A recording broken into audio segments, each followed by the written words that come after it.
All right, what if I told you that you interact with this powerful, kind of invisible art form dozens of times a day? Seriously, it's this force that shapes our news, our entertainment, even the tech right in our hands. I'm talking about the art of translation. And look, it's not just for linguists and diplomats, it's a fundamental part of how our entire modern world works. So just think about it for a second.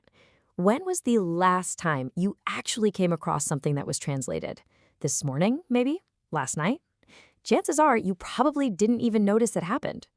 That's because translation is like this engine, just quietly running in the background of our lives. It's right there in the subtitles of your favorite show, the novels on your bookshelf, the software on your phone, even the instructions for that new coffee maker. It is literally what makes our interconnected worlds, well, possible. And at its heart, the concept is actually beautifully simple. The word translation itself comes from the Latin translatus, which means to carry across. And really, that's exactly what it is. It's this act of carrying the meaning of a text from a source language and bringing it over to a target language. Okay, but that simple act of carrying across, yeah, it's anything but straightforward. You see, every single translator, doesn't matter if they're working on an ancient text or a brand new app, they face this fundamental choice. It's a dilemma that people have been debating for centuries. We're talking since at least the 17th century. And that whole dilemma, it really boils down to this one question. Should you be faithful to the individual words, translating literally word for word, or should you be faithful to the overall feeling and the intent of the message, translating freely, sense for sense? So let's talk about the literal approach. It's also known as metaphrase, and it's all about sticking as closely as possible to the original sentence structure and words. Now, this kind of precision is absolutely crucial for stuff like legal contracts or scientific papers or technical manuals, places where one wrong word could have some pretty serious consequences. Now, on the flip side, you've got free translation. You can also call it paraphrase, and this approach prioritizes the overall message. The goal here isn't to just copy the sentence structure, no way. It's to create the same impact on a new audience, making the text feel natural and culturally right. This is super important for things like marketing slogans or poetry, where the feeling is every bit as important as the actual words. So here's the thing. Great translation isn't about rigidly picking one side or the other. It's a total balancing act. The best translators, they're always working on this spectrum, and they know exactly when to be precise and when to be more, poetic, to best serve both the text and, of course, the audience.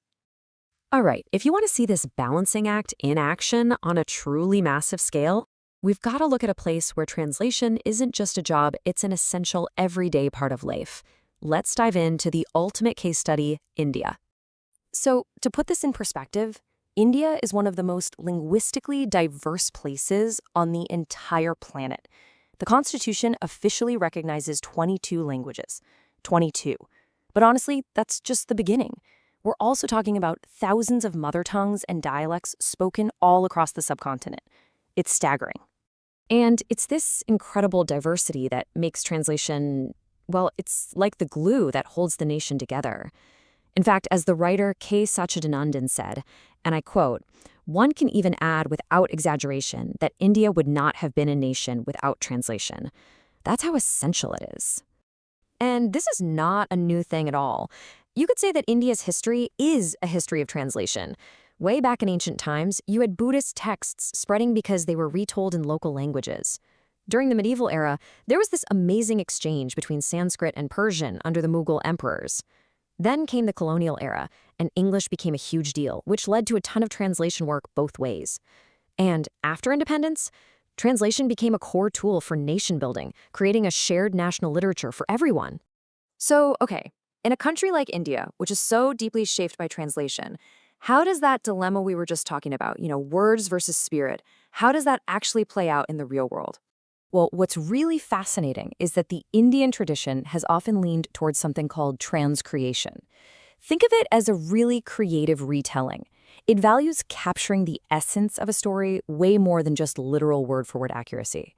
The translator isn't just a technician, they're seen as a creative artist who breathes new life into the work. And here's a perfect example of why this matters so much. Take an English idiom like, "It's raining cats and dogs." If you translate that literally, word for word, into another language, you get cats and dogs falling from the sky. It's complete nonsense. But a free sense-for-sense translation gets the real meaning across. It's just raining really, really heavily. And it's not just old idioms. We see this exact same thing in the software on our phones and computers every single day. Look at these examples. The more literal one sounds clunky, maybe even a little robotic, right? But the more natural, free translation, it's clearer, it sounds way more professional, and it just creates a much better experience for the person using it. Okay, so for this last part, let's bring this all home. Because this huge, grand concept of translation, it's actually something you're already an expert at, even if you have no idea. Remember how we talked about India? For so many people there, constantly switching between languages and translating ideas isn't some complicated act. It's just normal. It's, as the quote says, an inevitable way of life. But here's the secret. We all live that life in translation. Think about it. Every time you explain a tricky topic from work to a new colleague, or you summarize a movie plot for a friend, or rephrase an email to sound more formal or maybe more casual, you are translating. You're simplifying a big idea for a child. In all these moments, you are carrying meaning from one context across to another. So that translator's dilemma, literal versus free, it's not just for professional translators. It's a human dilemma. Every single day, in pretty much every conversation, we're making that choice. Do we stick to the literal, word-for-word facts, or do we try to capture the true spirit of the idea? And knowing how to find that balance, well, that's the secret to all clear, effective, and really meaningful communication. So the next time you explain something, ask yourself, am I being literal or am I capturing the spirit?